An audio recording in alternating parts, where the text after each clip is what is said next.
Il y a les avocats du Québec qui ont décidé, oui, de s'unir, ont mis sur pied une toute nouvelle association professionnelle. Qu'est-ce que c'est? Qu'est-ce que ça mange en hiver? Eh bien, on pose tout de suite la question à mon invitée, Marie-Katia Larose. Elle est présidente de l'Association professionnelle des avocates et avocats du Québec. Bonjour. Bonjour. Donc, pourquoi? Qu'est-ce qui fait en sorte qu'on en est venu à ce point à vouloir mettre sur pied cette association? Alors, contrairement aux autres professionnels, les avocats n'avaient pas d'association qui les regrouperait en totalité. Il existait des associations, surtout par domaine de pratique du droit. Mais avec les circonstances actuelles, on a senti le besoin de s'unir pour parler d'une seule voix de notre profession. Et quand vous dites avec les circonstances actuelles, vous parlez de quoi exactement? On ressent actuellement que la profession d'avocat est dévalorisée dans la société, auprès de nos gouvernements notamment. Et on ressent également dans la pratique des problématiques qui n'existaient pas avant. Alors, il y a des situations, par exemple, quand on fait référence aux tarifs d'aide juridique. Donc, les avocats qui acceptent des tarifs d'aide juridique du gouvernement pour représenter les plus démunis de notre société reçoivent des rémunérations qui sont l'équivalent de en deçà du salaire minimum.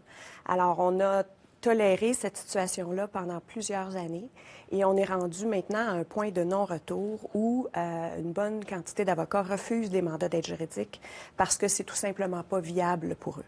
Alors, ça crée une situation problématique aussi pour les citoyens qui, eux, peuvent être admissibles à l'aide juridique, donc un avocat offert ou payé par l'État, mais ne sont pas en mesure de trouver un avocat qui va accepter de le représenter parce que c'est tout simplement pas viable dans une pratique raisonnable.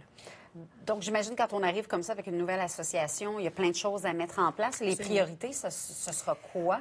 Nous avons 2 chantiers pour cette première année. Alors, outre le recrutement des memberships, évidemment, d'abord la valorisation de la profession. Nous, ce qu'on veut, c'est vraiment redorer l'image. Alors, on ne connaît pas vraiment de parents qui ne sont pas très fiers quand leurs enfants leur annoncent qu'ils sont admis à la faculté de droit. On aimerait que ce sentiment de fierté-là perdure au sein de la société, qu'on soit repositionné comme étant des gens qui sont au service des gens. Qu'on soit la première interlocuteur au niveau de la prévention. Alors, le droit, c'est aussi important que la santé.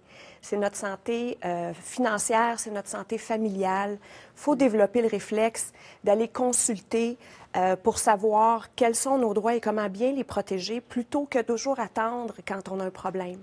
Dans la réalité, 85% des avocats savent même pas où est situé le palais de justice. C'est pas vrai que c'est tous des plaideurs. Ce sont surtout des gens qui agissent en prévention et on veut mettre ça de l'avant. Donc, c'est notre premier chantier, la revalorisation de la profession, et on va en parler beaucoup.